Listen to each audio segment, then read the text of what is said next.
What's going on, everybody in the club getting tipsy? So, seat bouncing in Supercross 3, right? This is kind of a weird thing. I wasn't really expecting to actually be this way in this game. A little shocked, a little surprised, but there does seem to be a bit of an actual seat bounce element to this game. Even though there's not technically like a quote-unquote seat bounce button in the game, there's not, you're not over there flicking your controller like you're playing MX versus ATV Unleashed and shit, right? It's not really like that. It's, it's kind of a little bit more like I would compare it a little more to like Reflex, kind of the way that is, which is really cool. It's not so much like a button, but it's still kind of faintly there in a way. So I'm not really sure on the whole like science behind it, or you can see me doing it right there. I mean, I'm not really sure exactly like how you're supposed to do it. I'm just going to tell you how I sort of do it in the game. And this is not like a massive thing, right? It's not as big of a deal as like it would be in some of those games where it literally is a button in the game. It's a little more like how it is in Reflex. When you seat bounce in Reflex, it really doesn't make you jump anything farther. It almost just sort of changes your trajectory in the air a little bit, right? That's more so of what it does on those kind of games, you know what I mean? Dude, I'm so impressed with the track designs on this game. Good God, man. Some of the rhythms are so cool.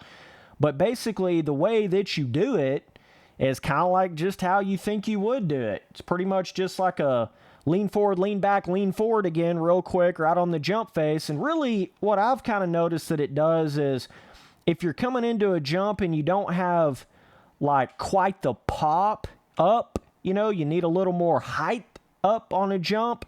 That seems to be where it helps you more than actually like making you jump farther on a jump. You know what I mean? I'm not going to sit here and pretend and act like this is just going to automatically allow you to hit every single jump in the game without even trying. It's not really like that, and I just want to make that clear, It's not that much of a thing. It's more so just like that little bit of, pop you up just a little more on the jump face if that's what you're needing to get over a certain jump or up and over a jump. It's not like just a big hack in the game to where you're just going to be able to jump everything without even trying now. It's not really like that. You still got to have speed out of the corner. You still got to have momentum to jump these jumps. It's just a little something that seems to be completely new in this game compared to any of the other milestone games, right? Like even just getting to those lines right there, the other milestone games just didn't seem to have hardly any of a lean forward and lean back system to the jumping at all.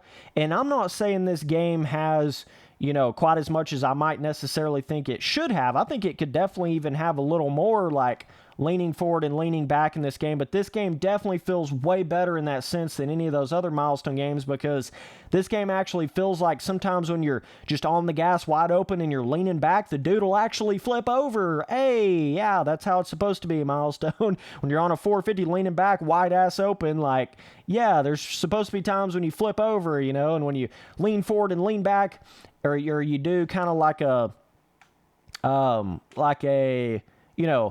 lean forward, lean back, lean forward really quick, like a little snap of the controller, right on a jump face. It should actually affect your trajectory. That's the way it's supposed to work, right? Because you're kind of seat bouncing the bike. You're pulling back. You're forward, back, and forward again, right? So that's kind of like what it's supposed to do, and it definitely affects the bike in the air in this game. So just a little tip to you guys.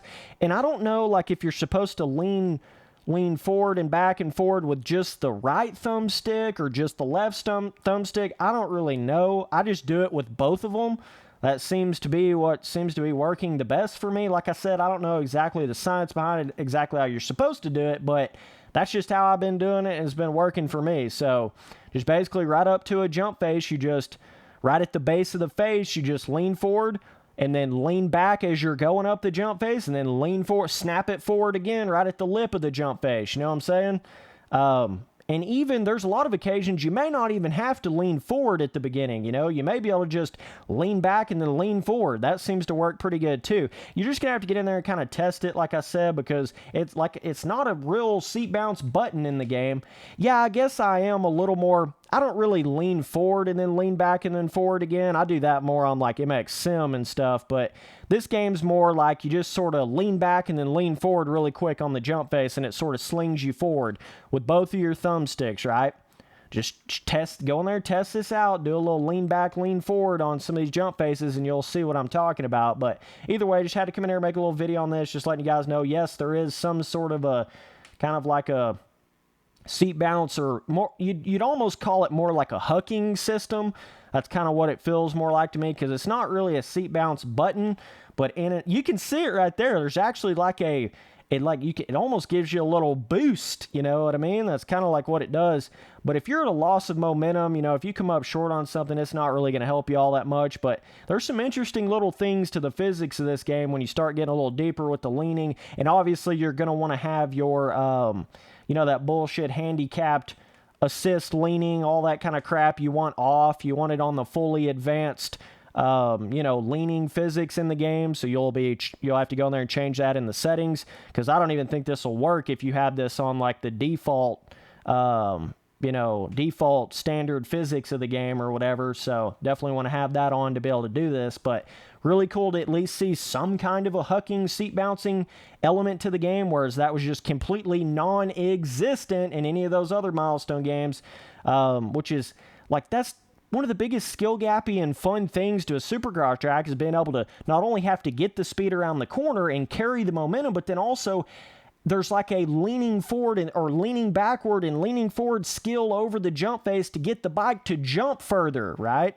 That's like, I mean, they've been doing that in motocross and Supercross games for a long time now. It adds a whole nother level to it versus just hitting every single jump without leaning at all and just it doing the exact same thing over every single jump face, right?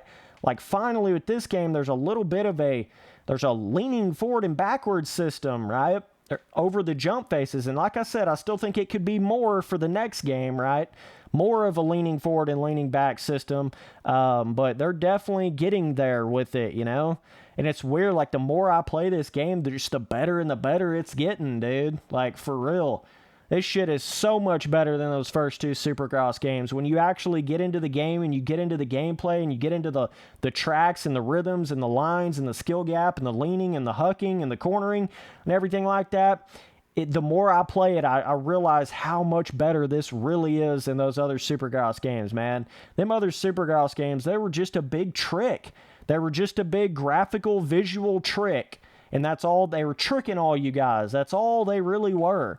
Whereas this is actual gameplay, dog. You come up short on something, you might pop off, like unlike the first Supercross game, but even if you don't pop off and you come up short on something, you're going to get punished by losing momentum, and then you're going to lose time, which didn't seem to happen at all in the first Supercross game. You know, there's all these cool, like, gameplay elements to the game now with rewarding being able to hit a line really clean, or being able to lean good, or huck something properly, or whatever, you know, and there's a whole nother layer, whole nother level to this game that you got to understand motocross games and not just be a super casual to realize that, and be able to look past all the bullshit graphics and get to the nitty gritty of the actual gameplay, what really matters, and then you start to realize all that. But either way, appreciate you guys watching all the videos. Later, dudes.